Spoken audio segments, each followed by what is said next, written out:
With the NFL season just around the corner, are you ready to get your game day grilling on? Today we are smoking some juicy pork belly on the Weber kettle, shredded into pulled pork, and we'll do the same with some delicious chuck roast, then pit them up against each other in two different kinds of sliders, smoked Gouda cheese with special sauce and smoked Gouda cheese with fresh chimichurri. Are you team pulled pork belly or team pulled chuck roast? Let's find out here on Al Lunacy Queuing.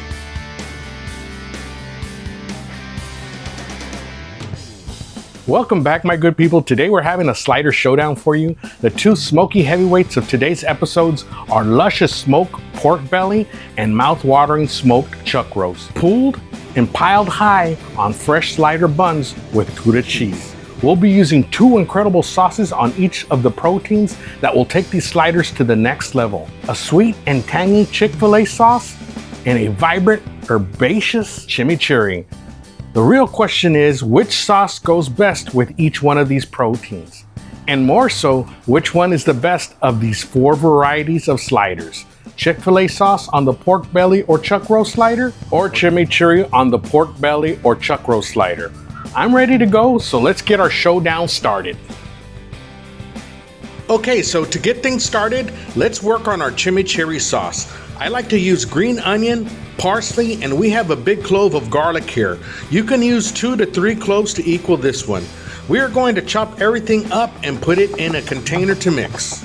We start off with our parsley. We're going to chop left to right and up to down to get this parsley finely chopped. The finer you chop, the smoother the sauce will run once you mix it all together.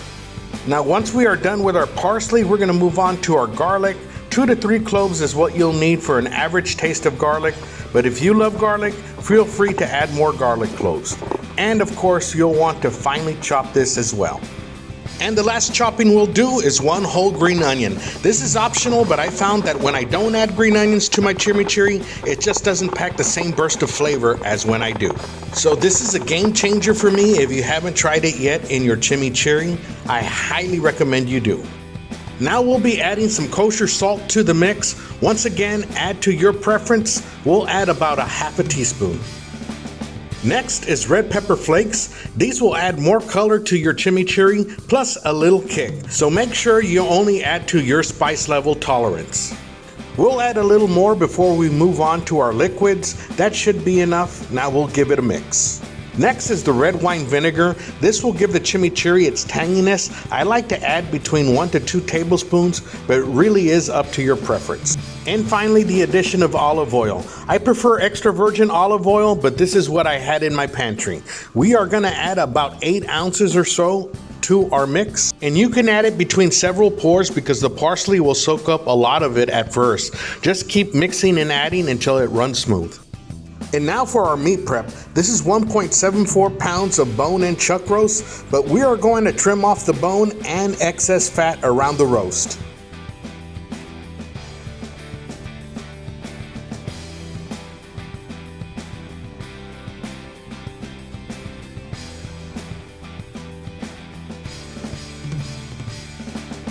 Once we are done trimming, we are probably left with about a little over a pound, maybe 1.25 pounds tops. Next is our pork belly, 1.71 pounds in this cut, but we won't be using it all, so I'm going to trim about a little over a pound using our bullnose Cutlux knife. And although the pork belly was frozen, the Cutlux comes through. We are all ready to season. No binder today. We are going with Arnie, Texas OG rub for both the proteins. And we just make sure all sides are covered.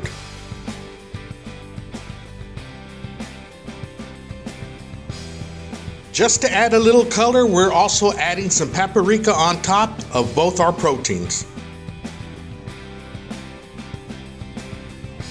And we are all done here. Time to get our fire started outside. We are using Chief Firewood Post Oak wood chunks for today's cook. This is naturally seasoned wood that develops natural wood lactones and vanillin sugars during the seasoning process, giving you a richer, smokier flavor than kiln dry wood. 1 wood chunk per cook is all you need if you're using a small pit like the Weber kettle. Seasoned wood has more moisture in it, so it will produce more smoke. If interested, the shipping is free, and I'll have a discount code in the video description below. 275 to 300 degrees Fahrenheit is the temperature we'll be cooking at today. Let's put in our proteins. You can see that the salt and the OG rub drew out the moisture in our meat. Both have that sweat look. We'll place them on the side with no charcoal so they can take in that smoke indirectly. We'll close the pit with the vent side over the meat to draw in that smoke. I'm gonna go ahead and spritz it with our big orange sprayer.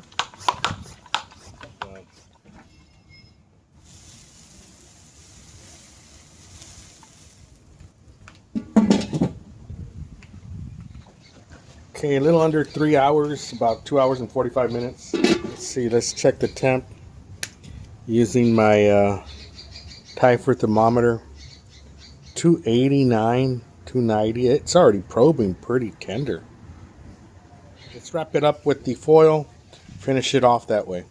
I should add that before wrapping both proteins in foil, we did spritz it with water so it can steam. We are pretty much in the final stretch of the cook. Our pork belly hit 208, 209, perfect temp for pulled pork, while our chuck roast was just short of 200 degrees.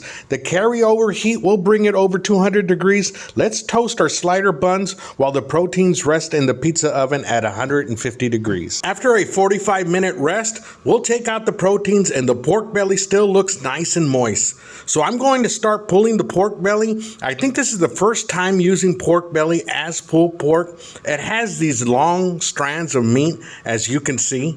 It almost looks like chicken breast, but much fattier, of course. I can smell the post oak smoke in it. Smells delicious. Let me season the pulled pork with a little more OG, then we'll move on to the next. Next is our chuck roast, nice and moist as well.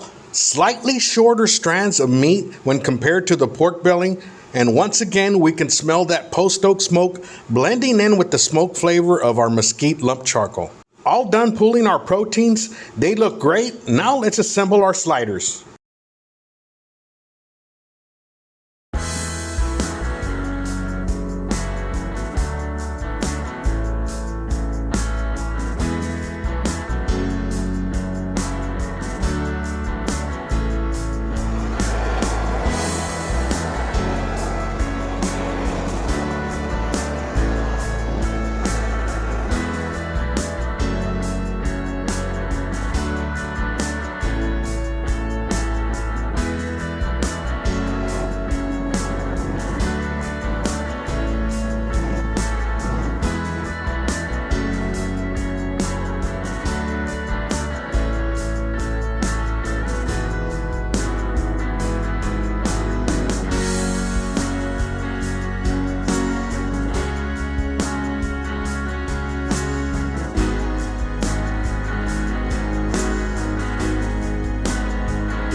Pork belly with the Chick-fil-A sauce and the Gouda cheese. Get a bite. If this is the only one I tasted this night, I'd be satisfied. I'm serious, guys. Just this combination alone with the sweet Hawaiian roll, the pulled pork belly, the Gouda cheese, and then the Chick-fil-A sauce. It's the bomb. Now let's try pork belly, Gouda cheese, sweet Hawaiian roll with chimichurri. Way different flavor profile. Oh my god. It's kind of hard to decide. If you're into sweet pulled pork, you're going to go with that one. If you want a hint of sweetness, but you want more complex flavors, you're going to go with that one. Well, let me do this one first. With the Chick-fil-A sauce here. Pulled beef, Chick-fil-A sauce, Gouda cheese. I don't know. Really good, man. But I think the Chick-fil-A sauce goes better with the pork. And you can taste the smoke, the post oak in there. Man, it tastes fantastic on that beef. Okay, here we go. Pulled beef with the Gouda cheese, Hawaiian roll, chimichurri. Oh no. Chimichurri definitely goes better on beef. If I had to pick between these two, I go with the chimichurri on beef. If I had to pick between these two, it's a very, very close race between these two. I'm undecided on these two, but on this one, definitely the chimichurri with the beef. So that's it for our slider showdown. I should add that I usually prefer beef over pork, But for this one particular cook, I gotta go with the pulled pork belly. Now that I recap after the taste test, I wanna tell you which slider I like best in their order of preference. So number one, right off the bat, I really like the pulled pork belly with the Chick-fil-A sauce. There's something that it goes so well together. Number two, the pulled pork with the chimichurri. Number three, the pulled beef with the chimichurri. And number four, the pulled beef with the Chick-fil-A sauce. Which one do you guys think you would like best? Let me know in the comments below. Don't forget to subscribe, like, share, and comment if you haven't already. Wishing you guys a great rest of the week and weekend. Hope to see you guys soon.